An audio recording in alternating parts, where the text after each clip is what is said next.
people, it looks like a small fighter, even a trainer. But lately, something strange has been spotted on its wings. Precision-guided bombs. Weapons that demand accuracy down to the meter. And here's the puzzle. Our FA-50s don't carry the target. So how are they doing it? Have our Fighting Eagles been quietly upgraded? Or is there a much bigger story? One where every aircraft, every sensor, every soldier with a laser designator becomes part of a kill chain designed to hold the line in the West Philippine Sea. In the next few minutes, we'll dig deep. From the first contract worth almost 19 billion pesos to the latest 40 billion peso deal for 12 more jets. From rumors of a single-seat long-range variant to the mystery of how these light fighters could deliver a strike without anyone ever seeing it coming. Stay with me because the truth about the FA-50 isn't just about upgrades. It's about how the Philippines is learning to fight smarter, not just harder, in the face of a much larger rival. And by the end of this video, you'll see why this little fighter may carry a far bigger role in the battles to come. Tonight we walk through a story that started with 2 videos from Korea's KFN+, an outlet affiliated with South Korea's Ministry of National Defense, asking whether our FA-50PH has more teeth than most people realize. We will unpack the sensors, the bombs, the doctrine, and the procurement decisions behind the headlines. We will end with what this means for sovereignty and deterrence in a contested maritime arena. To understand why the FA-50 is at the center of this debate, we need to go back to where it began. The FA-50 traces its roots to the South Korean T-50 Golden Eagle program, developed in the late 1990s. At that time, South Korea faced the challenge of replacing its aging fleet of trainers while also wanting to build up an aerospace industry of its own. With help from Lockheed Martin of the United States, Korea Aerospace Industries, or KI, developed the T-50 as a supersonic advanced trainer. It was sleek, agile, and built with a combat-capable design in mind. Even if its first role was to train new fighter pilots, but the T-50 was never just a trainer. Its DNA included the same design philosophies that shaped the F-16. Fighting Falcon, lightweight, fast, and maneuverable. It had the same General Electric F-444 turbo engine, giving it supersonic speed. In short, it was a platform built with room to grow. By the early 2000s, Korea introduced the TA-50, a trainer that could carry guns and bombs. This quickly evolved into the FA-50 Fighting Eagle, the first true combat variant. The FA-50 carried radar, electronic warfare systems, and the ability to fire precision munitions. It was no longer just a stepping stone for pilots. It was a frontline fighter in its own right. For South Korea, the FA-50 became a cost-effective way to patrol skies and support ground forces without always using high-end F-15s or F-35s. For international customers, it became a bridge, a way to modernize quickly, affordably, and with proven technology. That's where the Philippines entered the story. After retiring its F-5 fleet in 2005, the Philippine Air Force was left without a supersonic combat jet. Nearly a decade passed before the government made the bold decision to re-enter the supersonic age. In March 2014, Manila signed a contract worth 18.9 billion pesos, or about $420 million, to acquire 12 FA-50PH jets from South Korea. Deliveries began in 2015, and by 2017, all 12 were in Philippine service. For the first time in years, the Philippines once again had the roar of a fast jet force in its skies. But the story did not end there. Across the world, new variants of the FA-50 were being developed. Poland purchased the FA-50 Block 20, which came with improved avionics and compatibility with advanced targeting pods. Malaysia ordered its own batch, and discussions emerged about integrating beyond visual range missiles and active electronically scanned array radars. Each step showed that the FA-50 was not a dead-end design. It was an aircraft with growth potential. Then came an intriguing twist, the F-50 single-seat variant. Unlike the standard FA-50 with its 2 cockpits, one for the pilot and another for an instructor or weapons system officer, the F-50 removes the second seat entirely. In its place is an internal fuel tank, extending the jet's operational range and endurance. For an archipelagic country like the Philippines, where air bases are scattered across islands and missions often involve flying hundreds of kilometers over open sea, that extra range is not just a convenience, it's a necessity. South Korea itself began reviving the single-seat variant in recent years, issuing tenders for cockpit redesigns and simulator work. Defense watchers quickly speculated that the Philippine Air Force, which signed a second contract in 2025 worth 40 billion pesos, or about $700 million for 12 more aircraft, might be one of the customers most interested in the longer-legged F-50. If true, it would be a bold step. A single-seat FA-50PH would give Filipino pilots more time on station over the West Philippine Sea, more flexibility to patrol shores and contested islands, and more fuel margin for combat maneuvering. It would also align with the Air Force's long-term goal of building a credible territorial defense capability under the Rehorizon 3 Modernization Plan.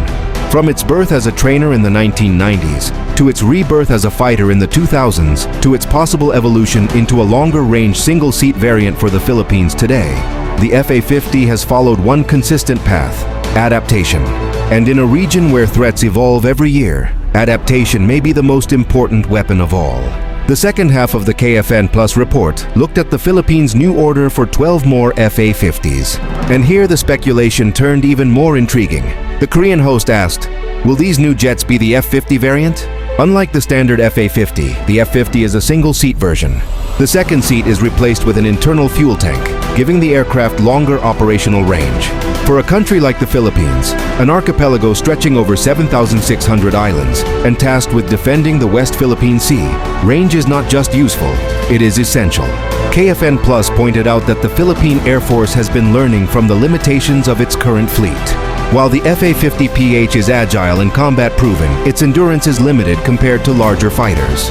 Choosing the F-50 variant would show that the Philippines is adapting, moving toward a configuration more suited for long-range patrols, quick interception, and maritime strike missions.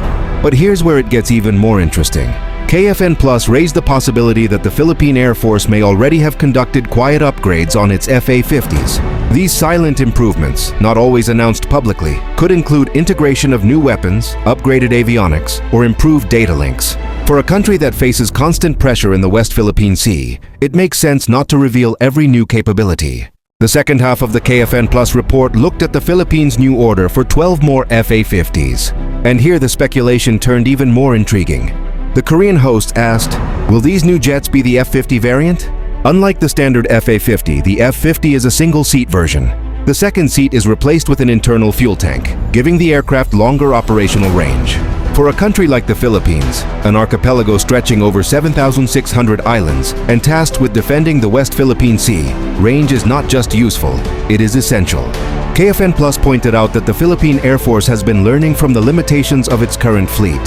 While the FA-50PH is agile and combat-proven, its endurance is limited compared to larger fighters. Choosing the F-50 variant would show that the Philippines is adapting, moving toward a configuration more suited for long-range patrols, quick interception, and maritime strike missions. But here's where it gets even more interesting. KFN Plus raised the possibility that the Philippine Air Force may already have conducted quiet upgrades on its FA-50s. These silent improvements, not always announced publicly, could include integration of new weapons, upgraded avionics, or improved data links. For a country that faces constant pressure in the West Philippine Sea, it makes sense not to reveal every new capability. So what do these reports tell us? First, the FA-50PH is no longer just a lead-in fighter trainer. It is evolving into a true multi-role combat aircraft. By using guided munitions, whether GPS-based or laser-assisted, it can strike with precision against ground or maritime targets. Second, the discussion of the F-50 single-seat variant highlights a critical need, range and endurance in defending the Philippine archipelago. Being able to fly farther and stay longer in contested areas like the West Philippine Sea could make all the difference. And finally, the idea of silent upgrades suggests a quiet but deliberate strategy. The Philippines may not have the luxury of massive fleets like China, but by steadily upgrading and adapting, the Air Force ensures that each aircraft delivers maximum value. As Korea's KFN Plus hinted, the Philippine FA-50 story is still being written. The first chapter saw these jets arrive as replacements for aging fighters. The next chapter might see them transformed into precision strike assets with extended range aircraft that can project power far beyond Luzon and Palawan, right into the contested waters where sovereignty is challenged. And for the Philippine Air Force, that evolution could not come at a more critical time. And so the story of the FA-50 and Philippine service takes on a new chapter. From its early days as a humble lead-in fighter trainer to its role now as a frontline multi-role aircraft, the Fighting Eagle has become more than just a stopgap. It has become the backbone of the Air Force's ability to defend our skies, project deterrence over the West Philippine Sea, and provide precision strike capability against any threat to our sovereignty. The discussions raised by Korea's KFN Plus are not just idle curiosity. They reflect a growing recognition that the Philippine Air Force is adapting. quiet upgrades, smart partnerships, and even the possibility of a single-seat variant all point to a future where the FA-50 is not just a supporting player, but a central piece of Philippine defense strategy. When combined with targeting support from Super Tucanos, Caravans, and new maritime patrol aircraft, the FA-50 demonstrates a doctrine of joint force operations. When backed by ground-based forward air controllers and allied training, it reveals a shift in mindset from limited defense to credible network deterrence. China's militarization of the South China Sea continues to cast a shadow over our waters and our rights. But with every new capability, every new aircraft, and every upgrade, the Philippines signals that it is not standing still, that it is learning, that it is preparing. The FA-50, and perhaps soon the F-50, represents more than just hardware. It represents a nation asserting its place, strengthening its wings, and refusing to be left vulnerable in the face of growing regional threats. In the end, the question is not whether the FA-50 can drop a laser-guided bomb without a targeting pod. The real question is how far the Philippines is willing to go in transforming these jets into a true force for air dominance. And as we watch this story unfold, one thing is clear: the eagles of the Philippine Air Force are no longer just flying. They are preparing to strike.